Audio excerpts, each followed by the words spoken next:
Assalamualaikum warahmatullahi wabarakatuh. Selamat pagi anak-anak Miss. Gimana keadaannya hari ini nak? Miss harap kita semua dalam keadaan sehat walafiat. Amin amin ya robbal alamin. Nah, untuk hari ini pelajaran IPA akan membahas tentang perubahan iklim. Apa aja yang mau kita bahas di bab kali ini? Yang pertama, Miss ada buat di sini tentang pengertian, kemudian yang kedua tentang penyebab, yang ketiga tentang dampak, dan yang keempat adalah tentang penanggulangan atau cara mengatasinya.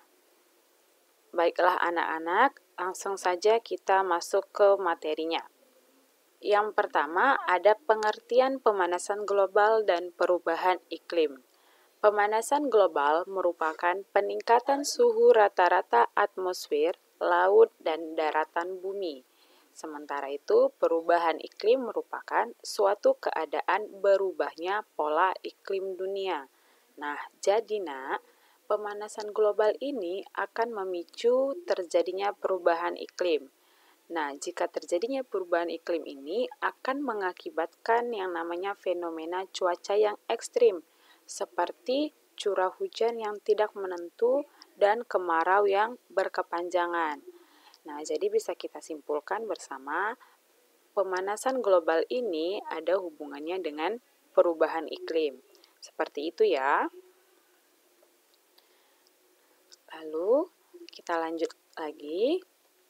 Di sini Miss ada buat di slide sama-sama kita lihat. Nah, di sini Miss ada buat 3 gambar. Nah, gambar pertama itu mengenai asap pabrik, yang kedua adalah asap kendaraan, dan yang ketiga ini adalah kebakaran hutan. Nah, ketiga gambar berikut ini merupakan aktivitas penyebab dari yang namanya efek rumah kaca. Nah, sebenarnya efek rumah kaca ini sangat kita butuhkan di bumi. Kenapa? Dengan adanya efek rumah kaca ini, bumi kita terasa menjadi hangat. Nah, tapi kalau efek rumah kaca ini terlalu berlebihan, itulah yang membuat bumi kita semakin panas. Lalu, apa itu efek rumah kaca? Ya, efek rumah kaca adalah fenomena yang menyebabkan panas matahari tidak bisa keluar atau terperangkap di dalam bumi. Nah, yang Miss katakan seperti di awal tadi bahwasanya jika efek rumah kaca ini terlalu berlebihan akan berdampak yang pertama, pemanasan bumi. Yang kedua, es di kutub mencair, dan yang ketiga, permukaan air laut akan meningkat. Ya, seperti itu ya nak. Kemudian ada 5 gas-gas rumah kaca yang penting.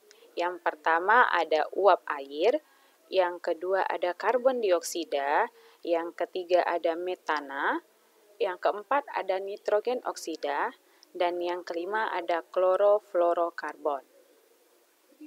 Nah, jadi nak, gas-gas rumah kaca inilah yang mengakibatkan efek rumah kaca.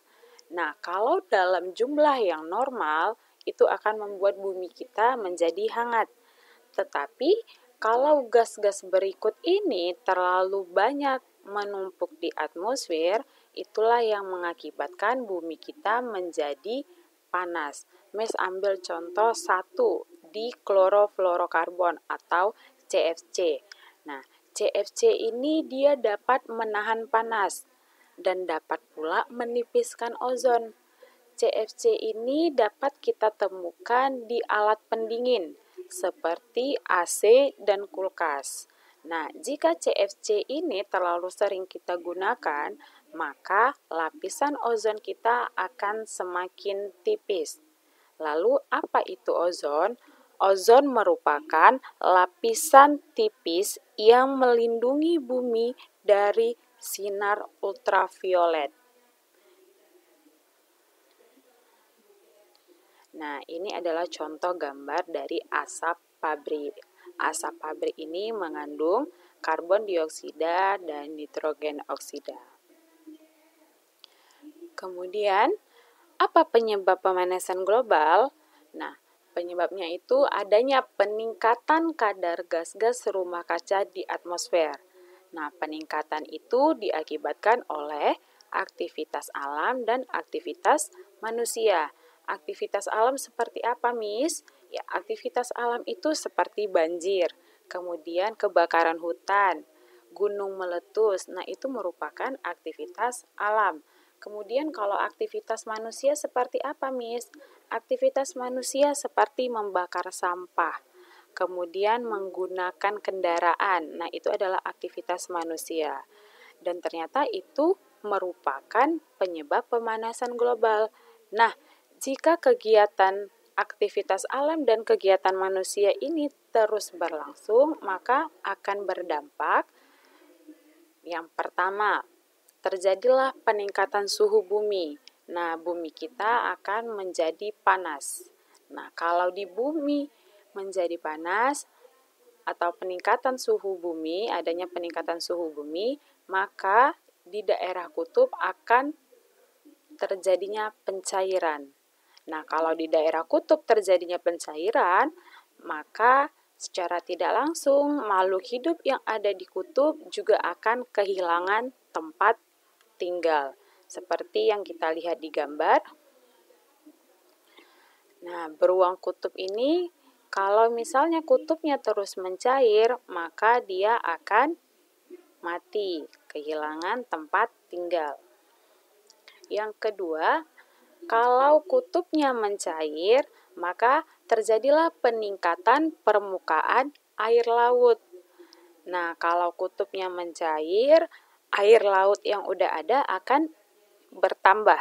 Kita lihat sama-sama di gambar ini, nak. Lebih banyak lautan daripada daratan. Nah, jadi kalau terjadinya peningkatan permukaan air laut, nah daratannya menjadi tenggelam.